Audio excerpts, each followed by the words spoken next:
지리산 노고단은 해발 1507m에 위치한 고원 형태의 봉우리입니다.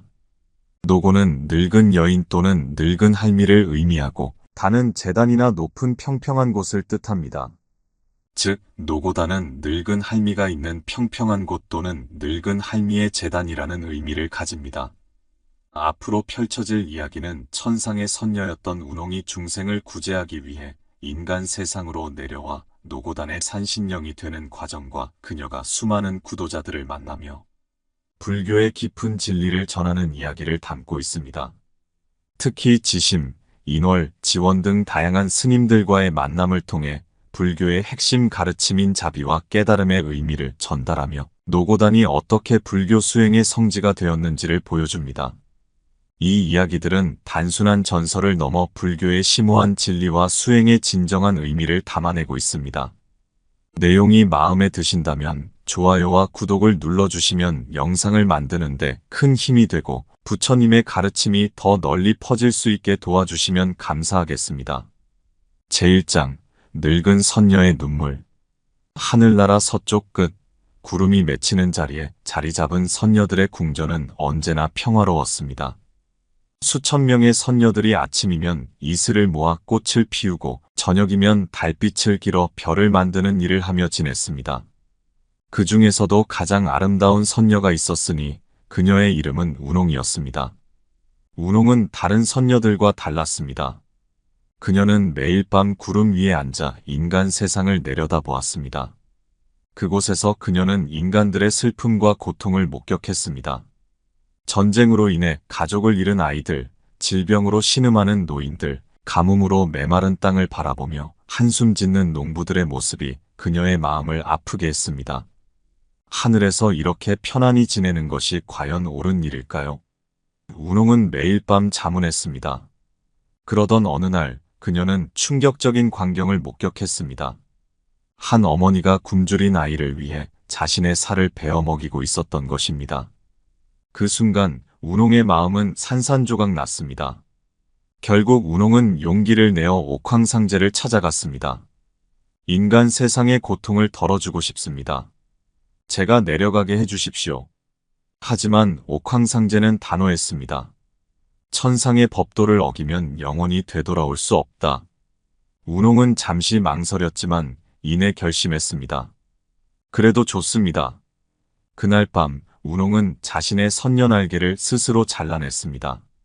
날개에서 흘러나온 피가 땅에 떨어질 때마다 아름다운 꽃이 피어났습니다. 운홍은 인간 세상으로 내려와 병든 이들을 치료하고 굶주린 이들에게 음식을 나누어 주었습니다. 그녀가 지나간 자리마다 기적이 일어났습니다. 하지만 천상의 법도를 어긴 대가는 컸습니다. 운홍의 아름다운 모습은 하루가 다르게 늙어갔습니다. 까만 머리는 하얗게 변했고 매끈한 피부는 주름졌으며 곧은 허리는 굽어갔습니다. 그러나 운홍의 마음만은 변함이 없었습니다. 오히려 자신의 모습이 늙어갈수록 그녀의 자비심은 더욱 깊어졌습니다. 제2장 산신령의 깨달음. 지리산의 가장 높은 봉우리에 자리 잡은 운홍은 이제 완전히 다른 모습이 되어 있었습니다. 하얀 머리카락은 바람에 날렸고 굽은 허리는 지팡이에 의지해야 했습니다. 하지만 그녀의 눈빛만은 여전히 맑고 깊었습니다. 달빛이 비치는 밤이면 그녀는 바위에 앉아 중생들을 위한 기도를 올렸습니다. 모든 중생이 고통에서 벗어나기를, 모든 생명이 평안하기를. 그녀의 간절한 기도는 매일 밤 이어졌습니다. 비가 오나 눈이 오나 그녀의 기도는 멈추지 않았습니다. 어느 날 밤 천둥 번개가 치는 폭풍우 속에서도 그녀는 기도를 멈추지 않았습니다. 그때였습니다. 번개가 번쩍이는 순간 그녀 앞에 거대한 금빛 연꽃이 피어났고 그 속에서 부처님의 모습이 나타났습니다. 내 자비로운 마음이 하늘에 닿았느니라. 이제 너는 이 산의 수호신이 되어 중생들을 이끌어 주어라. 그 순간 운홍의 몸에서는 신비한 빛이 퍼져나갔습니다. 그녀는 산신령이 되어 자유롭게 모습을 바꿀 수 있게 되었습니다. 때로는 늙은 할머니로, 때로는 아름다운 여인으로, 때로는 작은 새나 바람으로 모습을 바꾸어 수행자들 앞에 나타났습니다. 특히 그녀는 진정한 깨달음을 구하는 이들의 마음을 알아보는 특별한 능력을 얻었습니다. 겉으로는 화려하지만 마음속에 욕심을 품은 자들은 그녀를 볼 수 없었습니다. 오직 순수한 마음으로 깨달음을 구하는 이들에게만 그녀의 모습이 보였습니다. 한 번은 화려한 옷을 입은 스님이 찾아왔습니다.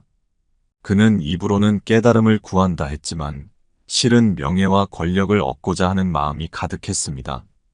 운홍은 그의 앞에 허름한 오두막을 찢고 그 안에 금으로 만든 부처상을 두었습니다.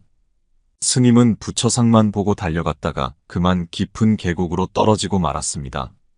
다행히 죽지는 않았지만 이 일을 계기로 그는 자신의 욕심을 깨닫고 진정한 수행의 길로 들어섰습니다. 제3장 수행자와 시련. 겨울의 한가운데 젊은 스님 지심이 노고단을 찾아왔습니다. 그의 나이 겨우 25, 아직 세상 물정을 모르는 순수한 청년이었습니다. 지심은 어릴 적 부모를 여의고 절에서 자랐는데 언제나 한 가지 의문이 그를 괴롭혔습니다. 왜 세상에는 이토록 많은 고통이 있는 것일까? 어떻게 하면 모든 이의 고통을 덜어줄 수 있을까? 이 의문을 안고 지심은 스승을 찾아 전국의 명산을 돌아다녔습니다. 마침내 그는 노고단에 대한 이야기를 듣게 되었습니다. 늙은 선녀가 모든 중생의 고통을 덜어주기 위해 하늘에서 내려왔다는 이야기였습니다. 지심은 100일 기도를 시작했습니다. 한겨울의 매서운 추위 속에서도 그는 하루도 빠짐없이 기도를 올렸습니다. 30일째 되던 날 갑자기 거센 폭풍우가 몰아쳤습니다. 천둥 번개가 쉴 새 없이 치고 바람은 나무를 뿌리째 뽑을 듯 울부짖었습니다. 아마도 이것이 시련인가 보다. 지심은 마음을 다잡았습니다. 50일째 되던 날 이번에는 극심한 가뭄이 찾아왔습니다. 한 방울의 물도 찾기 힘들었고 목마름은 그의 의지를 시험했습니다. 하지만 지심은 기도를 멈추지 않았습니다. 80일째 되던 날 밤중에 갑자기 호랑이 한 마리가 나타났습니다. 호랑이는 지심의 주위를 배회하며 위협적인 울음소리를 냈습니다. 지심의 등줄기로는 식은땀이 흘렀지만 그는 두려움을 이겨내고 기도를 계속했습니다. 마침내 100일째 되는 날 달빛이 가득한 밤이었습니다. 지심의 앞에 한 늙은 할머니가 나타났습니다. 허리가 굽고 지팡이에 의지한 모습이었지만 그 눈빛만은 별처럼 빛났습니다. 네가 구하는 깨달음이 무엇이냐? 할머니가 물었습니다. 지심은 망설임 없이 대답했습니다. 모든 중생의 고통을 덜어주고 싶습니다. 제가 대신 그 고통을 짊어지고 싶습니다. 그러자 할머니는 미소를 지으며 말했습니다. 그대의 마음이 바로 부처의 마음이니라. 하지만 모든 이의 고통을 혼자 짊어지려 하는 것은 오히려 어리석은 일이니라. 진정한 자비는 각자가 스스로의 고통을 이겨낼 수 있도록 돕는 것이니라. 이 말씀과 함께 할머니의 모습이 점점 빛나더니 순간 눈부신 광채가 퍼졌습니다. 그리고 그 자리에는 아름다운 선녀의 모습이 나타났습니다. 제4장 천년의 약속. 운홍은 자신을 찾아온 수행자들에게 각각 다른 방식으로 가르침을 전했습니다. 어떤 이에게는 엄한 스승으로, 어떤 이에게는 자비로운 어머니로, 또 어떤 이에게는 깨달음을 이끄는 친구로 나타났습니다. 하지만 그녀가 전하는 가르침의 핵심은 언제나 같았습니다. 모든 것은 서로 연결되어 있느니라. 꽃이 피기 위해서는 햇빛과 비와 바람이 필요하듯 중생의 행복도 모두가 함께 노력할 때 이루어지느니라.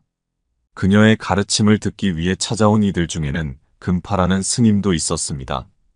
금파는 오랫동안 불경을 연구하며 뛰어난 지식을 쌓았지만 그의 마음속에는 늘 허전함이 있었습니다.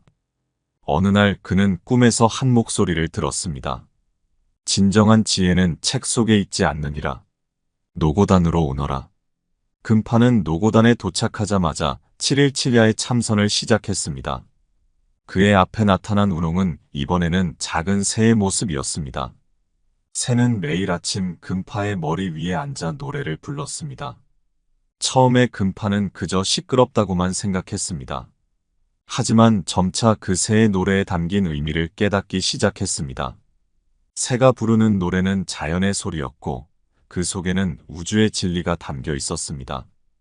바람 소리, 물 흐르는 소리, 나뭇잎 스치는 소리, 모든 것이 부처님의 가르침이었던 것입니다. 7날이 지나고 금파는 마침내 깨달음을 얻었습니다. 그동안 그가 쌓아온 지식은 단지 껍데기에 불과했습니다. 진정한 지혜는 자연과 하나 되어 모든 생명과 교감하는 것이었습니다. 운홍은 금파에게 말했습니다. 이제 그대는 알았느니라. 책 속의 지혜도 중요하지만 그것을 실천하는 자비의 마음이 더욱 중요하다는 것을. 또 다른 날에는 월명이라는 젊은 비구니가 찾아왔습니다. 그녀는 어릴 적 부잣집 교수였지만 부모가 정해준 혼처를 거부하고 출가한 이였습니다. 월명은 운홍 앞에서 한 가지 의문을 털어놓았습니다.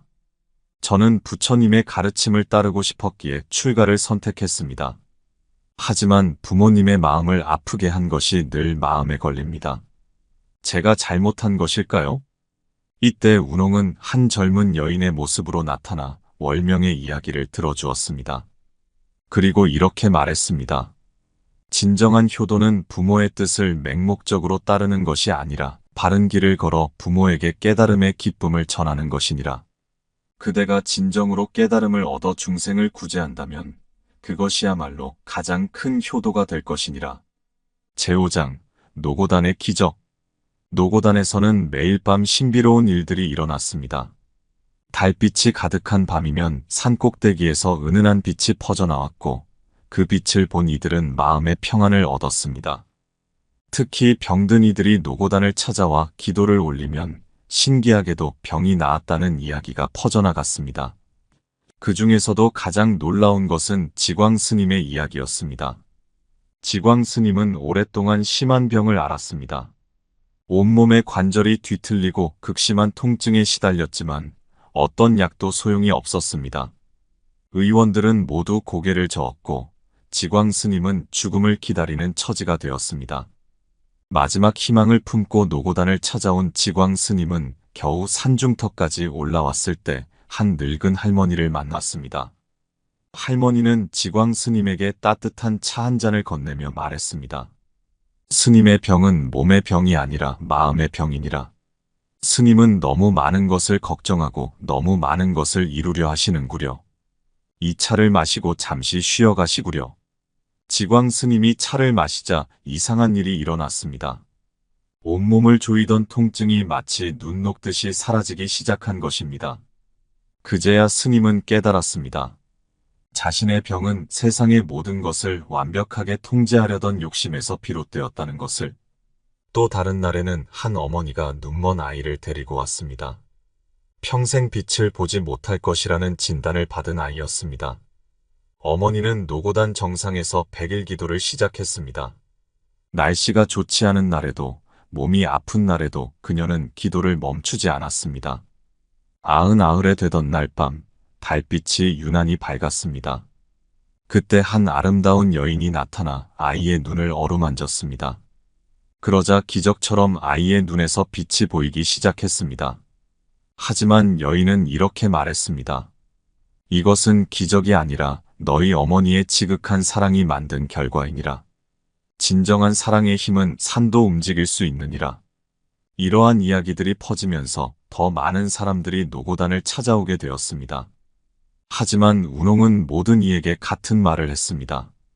진정한 치유는 내 마음속에서 시작되느니라. 나는 단지 그 길을 보여줄 뿐이니라. 제6장 자비의 등불. 운홍은 수행자들을 가르치면서도 중생들의 고통을 덜어주는 일을 멈추지 않았습니다. 특히 그녀는 달빛이 가득한 밤이면 지리산 곳곳을 돌아다니며 도움이 필요한 이들을 찾았습니다. 때로는 길 잃은 나그네에게 길을 알려주는 등불이 되어주었고 때로는 추위에 떠는 사람에게 따뜻한 옷이 되어주었습니다. 특히 인월 스님과의 만남은 많은 이들에게 전해지는 이야기가 되었습니다. 인월 스님은 전쟁 중에 아들을 잃은 후 깊은 증오심에 사로잡혀 있었습니다. 그는 복수를 위해 칼을 들었지만 마지막 순간 자신의 행동을 부끄럽게 여기고 출가를 선택했습니다. 하지만 10년이 지나도록 그의 마음속 증오는 사라지지 않았습니다. 어느 날 밤, 인월은 노고단에서 기도를 드리고 있었습니다. 그때 한 젊은 남자가 나타났는데 그의 모습은 놀랍게도 인월이 잃은 아들과 똑같았습니다. 아버지, 저를 위해 더 이상 고통받지 마십시오. 증오는 또 다른 증오를 낳을 뿐입니다. 저는 이미 평안합니다. 그 순간 인월의 마음속에 있던 모든 증오가 녹아내렸습니다. 젊은 남자의 모습은 점차 운홍의 모습으로 변했고 그녀는 말했습니다. 증오하는 마음으로는 결코 평화를 얻을 수 없느니라. 진정한 평화는 용서에서 시작되니라. 이후 인월 스님은 전쟁으로 상처받은 이들을 돕는 일에 평생을 바쳤습니다. 그의 이야기는 많은 이들에게 용서와 화해의 중요성을 일깨워 주었습니다. 또 다른 날에는 해명 스님이 찾아왔습니다. 해명은 뛰어난 지혜를 가진 스님이었지만 그의 가르침은 너무 엄격해서 많은 제자들이 힘들어했습니다. 운홍은 이번에는 작은 꽃으로 모습을 바꾸어 해명 앞에 나타났습니다. 이 꽃을 보시오. 꽃은 아무리 메마른 땅에서도 피어나지만 너무 강한 바람은 꽃잎을 흩날리게 하니라.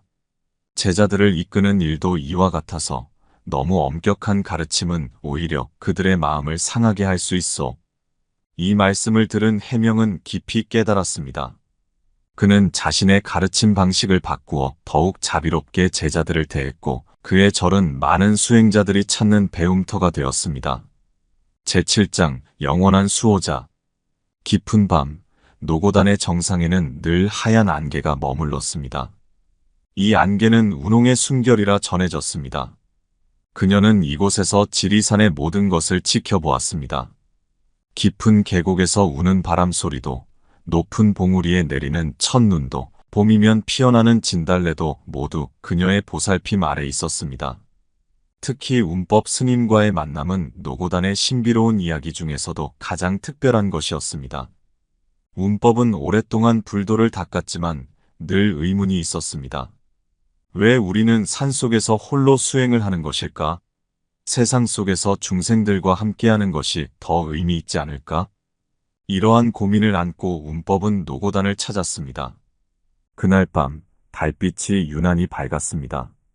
운홍은 이번에는 한 무리의 반딧불이가 되어 나타났습니다. 수천 개의 반딧불이가 모여 글자를 만들었습니다. 산속의 수행은 끝이 아니라 시작이니라. 이곳에서 깨달은 지혜로 세상의 어둠을 밝히는 것이 진정한 수행자의 길이니라. 이 말씀을 들은 운법은 크게 깨달았습니다. 그는 산을 내려가 중생들과 함께하는 수행을 시작했고 많은 이들에게 부처님의 가르침을 전했습니다. 하지만 그는 매년 노고단을 찾아와 운홍에게 감사의 기도를 올렸습니다. 또 다른 이야기로는 월수 스님의 경우가 있습니다. 월수는 젊은 시절 뛰어난 문장가였지만 세상의 부조리를 보며 마음에 큰 상처를 입었습니다. 그는 노고단에서 100일 기도를 시작했습니다. 99해가 되던 날 폭풍우가 몰아쳤습니다. 그때 운홍이 나타나 말했습니다. 세상의 부조리를 보며 마음 아파하는 것은 당연하니라. 하지만 그 아픔을 피하지 말고 그 아픔을 통해 더 큰 자비를 배우거라. 진정한 수행자는 세상의 고통을 외면하지 않고 그것을 껴안을 줄 아는 이니라.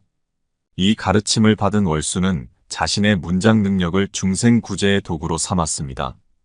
그는 쉬운 말로 부처님의 가르침을 전하는 글을 써서 많은 이들에게 희망을 전했습니다. 제8장 깨달음의 순간. 노고단의 사계절은 그 자체로 부처님의 가르침이었습니다. 운홍은 자연의 변화를 통해 수행자들을 가르쳤습니다. 특히 지원 스님과의 만남은 이를 잘 보여주는 예였습니다. 지원 스님은 봄날 노고단을 찾았습니다. 그는 수년간 고행을 했지만 진정한 깨달음이 무엇인지 알지 못했습니다. 운홍은 그를 데리고 산을 오르내리며 사계절의 변화를 보여주었습니다. 봄날, 눈 녹은 자리에서 피어나는 작은 새싹을 가리키며 말했습니다. 보아라, 이 작은 생명이 얼마나 강인한지. 차가운 눈 속에서도 희망을 잃지 않고 피어나는구나. 진정한 깨달음도 이와 같아서 어떤 역경 속에서도 피어날 수 있느니라.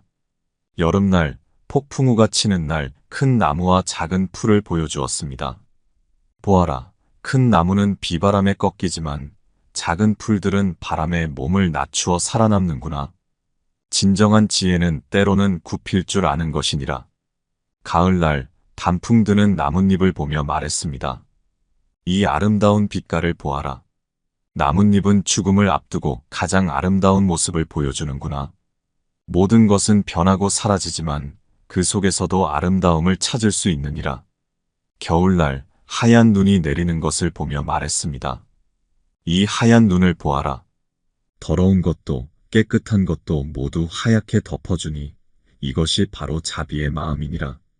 이렇게 1년을 보낸 지원 스님은 마침내 깊은 깨달음을 얻었습니다. 진정한 깨달음은 거창한 것이 아니라 자연의 이치를 이해하고 그 속에서 진리를 발견하는 것이었습니다. 또한 해안 스님의 이야기도 전해집니다. 해안은 뛰어난 법력으로 유명했지만 교만한 마음을 가지고 있었습니다. 운홍은 그에게 특별한 가르침을 주었습니다. 달빛 아래 피어난 백년을 보여주며 말했습니다. 이 꽃은 진흙 속에서 피어났지만 그 향기가 얼마나 그윽한가. 진정한 수행자는 교만한 마음을 버리고 겸손히 중생을 이롭게 해야 하느니라. 제9장 천년의 지혜. 달이 가득 찬 밤, 노고단의 정상에는 특별한 일이 일어났습니다. 운홍은 이날만큼은 자신을 찾아온 모든 수행자들 앞에 본래의 모습으로 나타났습니다. 하얀 선녀의 모습이었지만 그 안에는 천년의 세월이 담겨 있었습니다. 그 중에는 도심 스님도 있었습니다. 도심은 오랫동안 깨달음을 구했지만 늘 한 가지 의문이 있었습니다. 왜 부처님의 가르침은 이토록 다양한 모습으로 전해지는 것일까요? 어느 것이 진정한 가르침인가요? 운홍은 미소를 지으며 대답했습니다.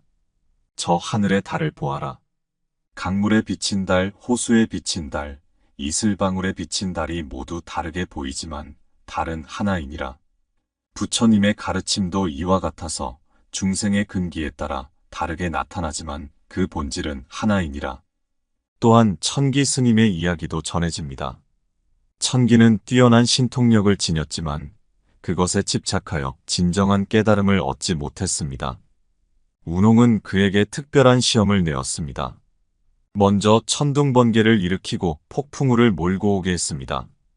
천기는 자신의 신통력으로 이를 막아냈습니다. 다음으로 큰 바위를 들어올리게 했습니다. 천기는 이도 해냈습니다. 마지막으로 운홍은 말했습니다. 이제 내 마음속의 탐심과 집착을 없애보아라. 천기는 처음으로 당황했습니다. 그제야 그는 깨달았습니다. 아무리 큰 신통력도 마음의 번뇌를 없애는 것보다는 쉽다는 것을.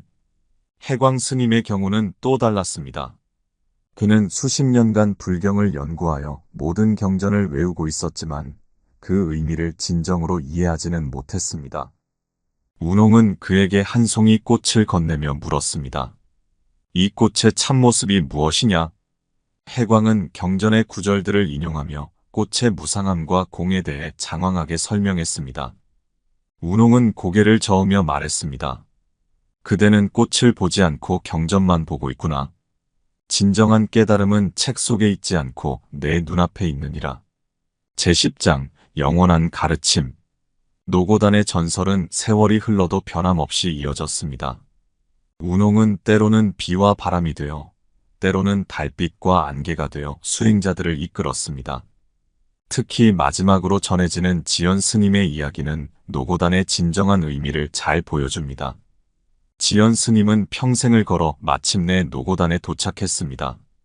그의 나이 69, 깨달음을 찾아 평생을 헤맸지만 찾지 못했습니다. 이제 마지막이라는 심정으로 노고단을 찾은 것입니다. 그날 밤 달빛이 유난히 밝았습니다. 지연 스님 앞에 나타난 운홍은 이번에는 맑은 목소리로 노래를 불렀습니다. 구름이 가면 달이 밝고 달이 지면 별이 빛나니 모든 것은 때가 있나니 조급한 마음 버리고 지금 이 순간을 보아라. 이 노래를 들은 지연은 크게 깨달았습니다.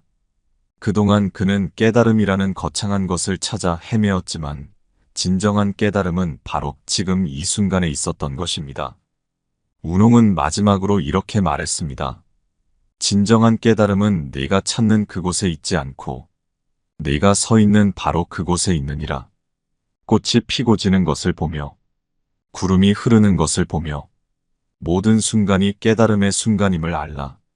이어서 운홍은 자신의 오랜 인연을 이야기했습니다. 나는 1000년 전 중생을 위해 하늘에서 내려왔노라. 그때의 선택을 후회하지 않노라. 이제 나는 이 산의 정령이 되어 영원히 수행자들을 돕고 중생들의 아픔을 어루만지리라. 운홍의 이야기는 계속됩니다. 달빛 아래 노고단을 오르는 이들의 발걸음에도 새벽녘 산을 감싸는 안개 속에도 저녁 노을에 물드는 봉우리에도 그녀의 모습이 있습니다. 그녀는 진정한 마음으로 찾아오는 이들에게 각자의 방식으로 가르침을 전합니다. 때로는 엄한 스승으로, 때로는 자비로운 어머니로, 때로는 깨달음을 이끄는 벗으로 나타나 수행자들을 이끕니다. 노고단의 전설은 끝나지 않았습니다. 운홍의 가르침은 지금도 이어지고 있으며 앞으로도 진정한 깨달음을 구하는 이들의 마음속에서 영원히 살아있을 것입니다. 모든 이의 마음속에는 부처가 있나니 그것을 믿고 정진하는 자에게 나는 영원한 등불이 되어주리라. 이것이 노고단의 늙은 선녀가 전하는 마지막 가르침입니다.